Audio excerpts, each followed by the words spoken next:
मैं घर में सिर्फ़ एक बीवी और औरत होती हूँ, जिसे रोटियाँ पकानी होती हैं और घर के काम करने होते हैं।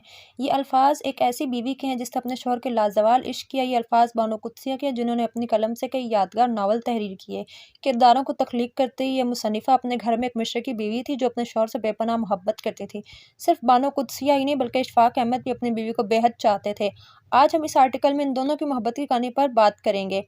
हिजरत करके आने वाली लड़की बानो कुद्सिया का ताल्लुक भारत की रियासत गिरदुज़पुर से था। बँटवारे के वक़्त वो अपने ख़ानदान के हमरा फ़सादात में पाकिस्तान के रास्ते पर चल पड़ीं, जिनमें इनका आधा ख़ानदान लापता हो गया, जबकि बाकी आधे में से सब कत्ल हो गए। सिर्फ़ इनकी वालिदा और भाई बचे, जिनके साथ बानो लाहौर आकर बस गईं। गवर्नमेंट कॉलेज लाहौर में एमए उर्दू में दाखिला लिया, जहाँ इनकी मुलाकात अपने हमजमात इशफ़ाक़ अहमद से हुई।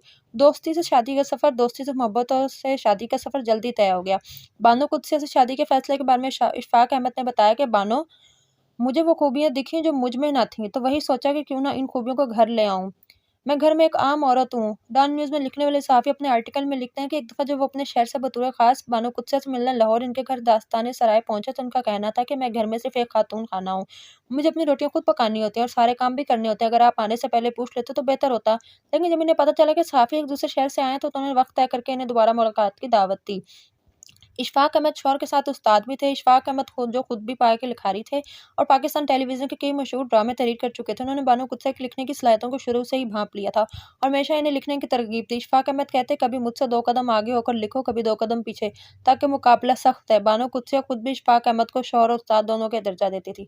शौहर के सामने कभी बड़ाई नहीं दिखाई। बानो कुद्सिया इशफ़ाक़ अहमद से इतनी मोहब्बत करती थी कि खुद भी एक जानी-मानी मुसन्निफ़ा होने के बावजूद इनके घर आने-जाने वालों को इस बात का एहसास तक नहीं होता था कि वही खातून है जिन्होंने इतने बेहतरीन किरदार तख्लीक किए थे। घर में वो सिर्फ़ इशफ़ाक़ अहमद की बीवी थी, जो इनके आराम का ख़्याल करती थीं। इनकी खिदमत करती थी, ताकि इनके शौहर ज़हनी सुकून के साथ वो सब तख्लीक करें जो वो करना चाहते हैं। आखिरी वसीयत नहीं, दुआएँ। साथ गुज़ारने के बाद इशफ़ाक़ अहमद का इंतकाल हुआ। 7 सितंबर 2004 को वो तो बानो कुद्सिया के बाद अकेली रह गईं, लेकिन फिर 4 फरवरी 2017 को वो भी इंतकाल कर गईं। कुछ लोग ये भी कहते हैं कि बानो कुद्सिया की वसीयत थी कि इन्हें मरने के बाद इशफ़ाक़ अहमद के कदमों के पास दफ़न किया जाए। शायद यही वजह है कि लाहौर के मॉडल टाउन में बानो कुद्सिया की कब्र इशफ़ाक़ अहमद के ऐन नीचे बनी हुई है। गाइज़, अगर आपको मेरी ये वीडियो अच्छी लगी है तो वीडियो को लाइक करें, शेयर करें, चैनल सब्सक्राइब करें, दुआ में याद रखें।